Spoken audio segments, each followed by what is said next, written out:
أعوذ بالله من الشيطان الرجيم بسم الله الرحمن الرحيم ولوطا إذ قال لقومه إنكم لتأتون الفاحشة ما سبقكم بها من أحد من العالمين صدق اللہ العظیم۔ ابراہیم علیہ السلام کا قصہ مکمل ہوا، یہاں سے حضرت لوط علیہ السلام کا قصہ شروع ہوتا ہے۔ یہ آیت نمبر 28 ہے سورۃ العنکبوت کی۔ اللہ کا ارشاد ہوتا ہے وَلُوطًا، اور ہم نے لوط علیہ السلام کو بھیجا،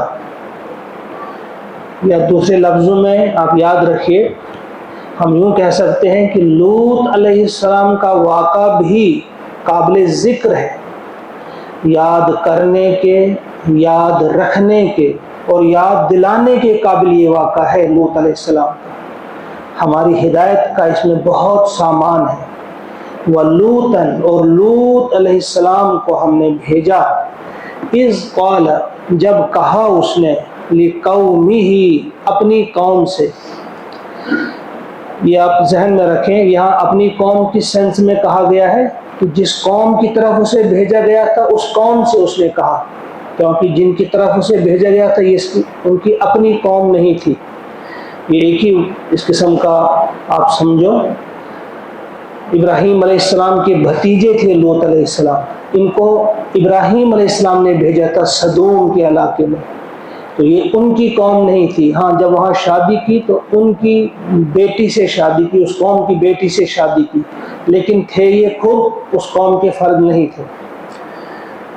جب کہا اپنی قوم سے انکم، بے شک تم، لتأتون الفاحشہ، تم بے حیائی کا کام کرتے ہو، تم تو ایک انتہائی گھناؤنی حرکت کرتے ہو، تم بڑی بے حیائی کا کام کرتے ہو۔ ما سبقکم بہا من احد من العالمین، تم سے پہلے جہان والوں میں کسی نے بھی یہ کام نہیں کیا۔ یہ آپ سب جانتے ہیں کہ وہ مردوں کے پاس جاتے تھے شہوت رانی کے لیے، عورتوں کو چھوڑ کر مردوں کے پاس جاتے تھے۔ یہ بدترین جرم تھا قوم لوط کا۔ فرمایا تم سے پہلے جہان والوں میں کسی نے یہ کام نہیں کیا تھا۔ اب یہاں کچھ مفسرین کہتے ہیں یہ جو احد ہے، کسی ایک نے بھی کام نہیں کیا تھا، یہ کبھی جمع کے معنی میں بھی آتا ہے، یعنی فردن کسی نے کیا ہو لیکن من حیث القوم، کسی قوم نے ایسا کام نہیں کیا۔ اِنَّكُمْ لَتَأْتُونَ الرِّجَالَ، کیا تم واقعی مردوں کے پاس جاتے ہو، یعنی شہوت رانی کے لیے، فعل بد کے لیے، کیا تم مردوں کے پاس جاتے ہو؟ وَتَقْطَعُونَ السَّبِيلَ، اور راہزنی کرتے ہو، ڈاکے مارتے ہو، راستہ کاٹتے ہو۔ وَتَأْتُونَ فِي نَادِيكُمْ، اور تم کرتے ہو اپنی مجلسوں میں، اپنی محفلوں میں، المنکر، ناشائستہ حرکات۔ اتنی گئی گزری قوم تھی یہ، اس قدر بے حیا قوم تھی یہ، بے شرم قوم تھی یہ، کہ عورتوں کو چھوڑ کر مردوں کے پاس جاتے تھے، اور وہ بھی دن دہاڑے مجلسوں میں، محفلوں میں، سب کے سامنے بےہودہ قسم کی یہ حرکات کرتے تھے۔ فما کان جواب قومہ، تو نہ تھا جواب اس کی قوم کا اس کے سوا کچھ، الا، سوائے اس کے، ان قالو، کہ انہوں نے کہا، قالُؤْتِنَا، کہ تم لے آؤ ہم پر، بعذاب اللہ، اللہ کا عذاب، یعنی اگر تم سچے ہو اپنے اس قول میں تو ہمیں نصیحت کرنے کے بجائے تم لے آؤ اپنا عذاب۔ ان کنت من الصادقین، اگر تم سچے ہو تو لے آؤ عذاب، جس عذاب کی تم ہمیں دھمکی دے رہے ہو۔ برابر یہی الفاظ فما کان جواب قوم ہی، یہ پچھلی بار بھی ہم نے پڑھا، ابراہیم علیہ السلام کے جواب، ابراہیم علیہ السلام کی قوم نے بھی یہی الفاظ استعمال کیے تھے، تم کون سی بات کرتے ہو؟ بالکل سنی انسنی کر دی تھی ابراہیم علیہ السلام کی، اور یہاں انہوں نے بھی لوط علیہ السلام کی کبھی کبھی غور کرنا چاہیے۔ اور اس وقت موقع ہے کہ ہم اللہ کے قرآن کی، اللہ کے کلام کی یہ آیات پڑھ رہے ہیں، یہ آج سے 4000 سال پہلا واقعہ ہے، اور اس طرح سے اللہ تعالیٰ نے ہمارے سامنے نقشہ کھینچ دیا ہے، گویا ابھی یہ کچھ ہو رہا ہے، یہ اللہ کا کلام ہے۔ تو اللہ کے کلام پہ ہمارا ایمان پختہ ہونا چاہیے، اور ایک ایک بات کو دل میں اتارنے کی کوشش کرنی چاہیے ہم سب کو۔ تو قوم کا جواب تھا کہ لے آؤ عذاب اگر تم سچے ہو۔ اس موقع پہ پھر کہا، لوط علیہ السلام نے کیا کہا؟ قال، کہا، رب، اے میرے رب، انصرنی، میری مدد فرما، علی القوم المفسدین، اس مفسد قوم پر، ان مفسد لوگوں کے خلاف میری مدد فرما۔ یہ جب دعا کی لوط علیہ السلام نے تو فوراً دعا قبول ہوئی۔ وَلَمَّا جَاءَتْ، اور جب آئے، رسولنا، ہمارے بھیجے ہوئے فرشتے، ابراہیم علیہ السلام کے پاس، بالبشرا، خوشخبری لے کر۔ وہ جو عذاب لے کر فرشتے آئے تھے، پہلے وہ ابراہیم علیہ السلام کے پاس گئے، اسے خوشخبری دی، بیٹے کی خوشخبری، اور ساتھ ہی یہ بھی کہا، قالو، کہا، انا مہلکو، بے شک ہم ہلاک کرنے والے ہیں، اہل ہذہ القریہ، اس بستی کے لوگوں کو۔ وہاں سے وہ بستی دکھائی دے رہی تھی۔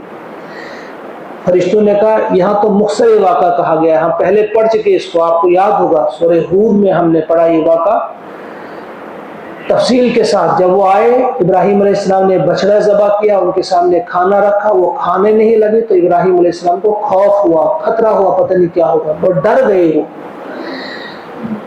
تو پھر انہوں نے کہا کہ گھبراؤ مت، ہم فلاں قوم کے لیے بھیجے گئے ہیں، تمہیں ہم نے خوشخبری دینی ہے بیٹے کی، اور ہم فلاں قوم کی عذاب کے لیے۔ تو یہاں اس لفظ کو دہرایا، انا مہلکو اہل ہذہ القریہ، اس بستی کو ہم ہلاک کرنے کے لیے آئے ہیں، ہم ہلاک کرنے والے ہیں اس بستی کو۔ ان اہلہا، بے شک اس بستی کے لوگ جو ہیں، کانوا ظالمین، بڑے ہی شریر ہیں، بڑے ہی ظالم ہیں، ان کو ہم نے ہلاک کر دینا ہے۔ اب یہاں فوراً کہا ابراہیم علیہ السلام نے، قال، کہا ابراہیم علیہ السلام نے، ان بے شک فیہا، اس میں ہے، لوطا، اس میں لوط علیہ السلام موجود ہے۔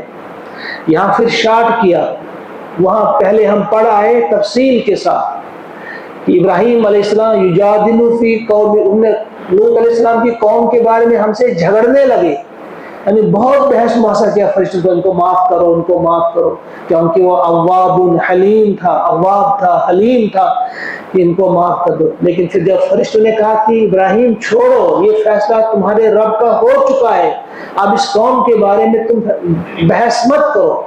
پھر جب یقین ہو گیا ابراہیم علیہ السلام کو کہ یہ تو فیصلہ ہو چکا ہے، اب یہ فیصلہ بدلے گا نہیں، پھر اب کہا کہ اچھا چلو ٹھیک ہے، مگر لوط تو اس میں ہے، لوط تو نبی ہیں، ان کا کیا ہوگا؟ قال ان فیہا لوطا، کہ بے شک اس بستی میں لوط علیہ السلام ہے۔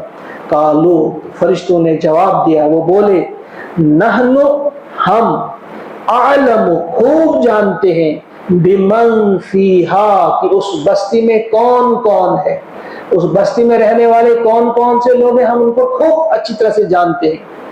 لننجینہم، لا، ضرور، ننجینہم، ہم ان کو بچا لیں گے، وَأَهْلَهُ، اور ان کے گھر والوں کو بھی بچا لیں گے، یہ ہم لوط علیہ السلام کو بھی بچا لیں گے، ان کے گھر والوں کو بھی بچا لیں گے، إِلَّا امْرَأَتَهُ، سوائے ان کی بیوی کی، یعنی لوط علیہ السلام کو بچائیں گے، اور ان کی بیوی کے علاوہ ان کے باقی گھر والوں کو بھی ہم بچا لیں گے۔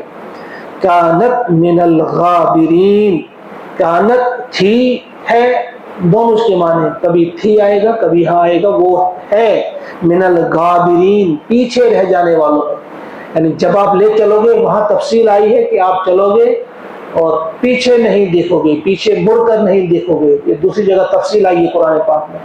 اپنے گھر والوں کو اور ایمان والوں کو لے چلو، ان کو آگے آگے رکھنا، خود ان کے پیچھے پیچھے چلنا، اور سب کو ہدایت دینا کہ پیچھے مڑ کر کوئی نہ دیکھے، چلے جاؤ، اور اپنی بیوی کو اپنے ساتھ مت لینا، اس کو ساتھ نہیں لینا۔ وہاں تفصیل آئی، یہاں شارٹ میں آیا ہے وَلَمَّا، اور جب ان کی جاءت آئے رسولنا ہمارے فرشتے، ہمارے بھیجے ہوئے یعنی فرشتے، لوط علیہ السلام کے پاس۔ اب ابراہیم علیہ السلام سے ان کو خوشخبری سنائی، اب وہاں سے اٹھے کہاں پہنچے؟ لوط علیہ السلام کے پاس آئے۔ سیء بہم، پریشان ہوئے، لوط علیہ السلام پریشان ہوئے، بہم ان سے، وضاق بہم ذرعا، اور ان کا دل تنگ ہوا، ان سے تنگی محسوس کی دل کی۔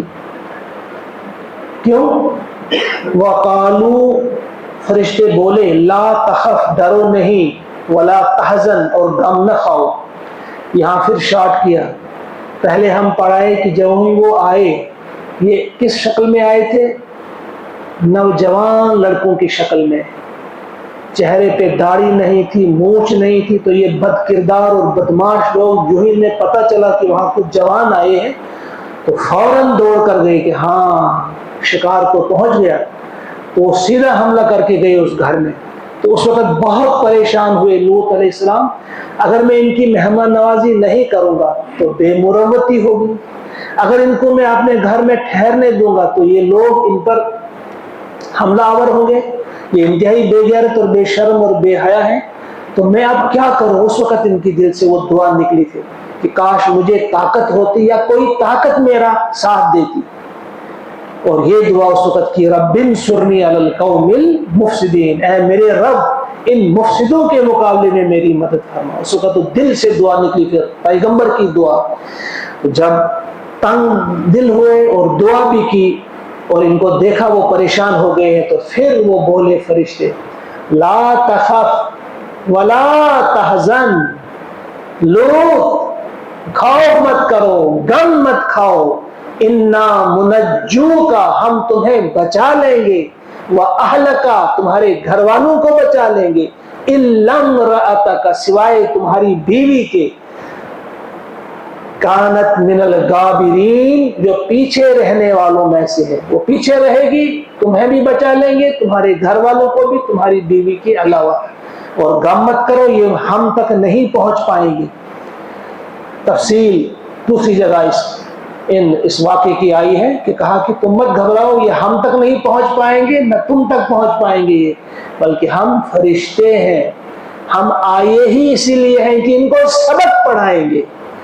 یہ بد کردار اور بے غیرت قسم کے لوگ جو ہیں، ان میں حیا نام کی کوئی چیز نہیں رہی ہے، تو لہٰذا ان کو سبق پڑھانے ہی کے لیے ہم آئے، گھبراؤ مت۔ انا منزلون، انا بے شک ہم، منزلون نازل کرنے والے ہیں، اتارنے والے ہیں، علی اہل ہذہ القریہ، اس بستی کے لوگوں پر، اس بستی کے رہنے والوں پہ ہم نازل کرنے والے ہیں، رجزن، عذاب، من السماء، آسمان سے۔ کہا ہم اس بستی کے رہنے والوں پر، یہ بستی کون سی تھی؟ پھر یاد کرو، صدوم، جسے ڈیڈ سی کہا جاتا ہے، الخلیل جو شہر ہے تقریباً 25 میل دور ہے، وہ مسجد اقصی سے دور ہے، الخلیل نام کا، ہیبرون جسے پہلے کہتے تھے، وہاں سے چند میل کے فاصلے پہ یہ ڈیڈ سی ہے، وہاں ایک بستی ہوا کرتی تھی، اسی کا نام، اس علاقے کا صدوم کہتے تھے۔ تو فرمایا کہ ہم آسمان سے عذاب نازل کرنے والے ہیں اس بستی پر، بما کانوا یفسقون، کیونکہ کس بنا پہ؟ اس بنا پہ کہ یہ فسق کرتے ہیں، یہ بدکاری کرتے ہیں، یہ بے حیا لوگ ہیں، یہ انتہائی بدکار لوگ ہیں۔ وَلَقَدْ تَرَكْنَا، اور بتحقیق ہم نے چھوڑا، منہا اس میں سے، آیتن نشانی، بینتن واضح۔ یہ تفصیل بھی دوسری جگہ آئی ہے کہ جبریل علیہ السلام تنہا، انہوں نے اس بستی کو اٹھایا اپنے پر پر، بہت اوپر لے چلے، وہاں سے پھر پٹکا نیچے، اور زمین سے نیچے چلی گئی۔ پچھلی بار آپ نے سنا ہوگا کہ وہاں وہ پانی کے نیچے کچھ کھنڈرات ملے ہیں انہیں پرانی بستیوں کی، تو ان کو پٹک دیا اور اس پر ایسا عذاب آ گیا کہ اسے ڈیڈ سی کہا جاتا ہے. آج بھی وہاں کوئی ہاتھ لگانے کے لیے تیار نہیں ہوتا. اس دنیا جانتی ہے کہ ان پر عذاب آیا ہے. جو بھی لوگ جاتے ہیں وہاں دیکھتے ہیں کہ اس بدکار قوم پر کس قسم کا عذاب آیا ہے. بحر مردار، ڈیڈ سی بحر مردار اس کو کہا جاتا ہے.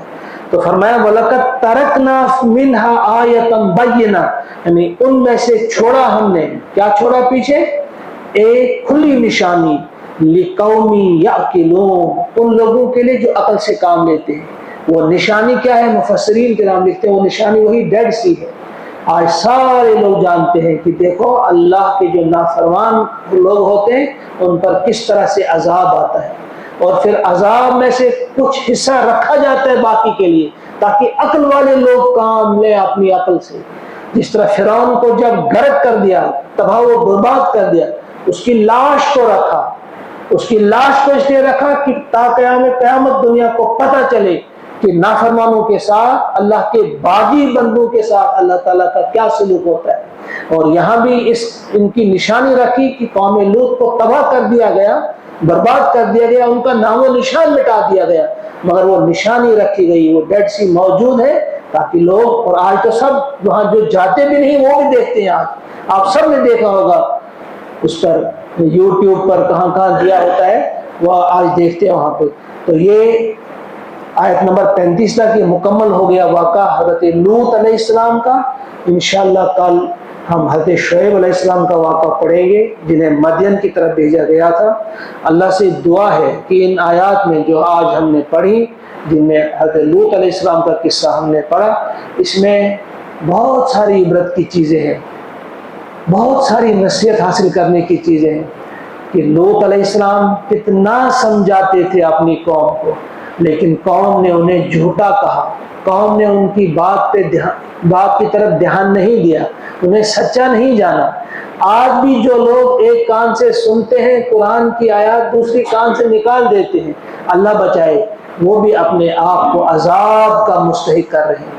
آج بھی جو اپنے پیارے نبی کی پیاری باتیں سنتے ہیں اور پھر سن کر ایک کان سے دوسرے کان سے نکال دیتے ہیں جیسے سنی ہی نہیں ہے باتیں، تو پھر وہ بھی دعوت دے رہے ہیں اللہ عذاب الہی کو. اللہ بچائے. اللہ تعالی ہمیں توفیق عطا فرمائے کہ ہم ان آیات سے سبق حاصل کریں، اپنا قبلہ درست کریں، اپنے عمل درست کریں، اپنی سوچ اور اپنی فکر کو درست کریں. اللہ تعالیٰ مجھے بھی، آپ کو بھی، ہم سب کو توفیق عطا فرمائے. اللہم اجعل القرآن ربیع قلوبنا ونور ابصارنا وشفاء صدورنا وذهاب همومنا وغمومنا.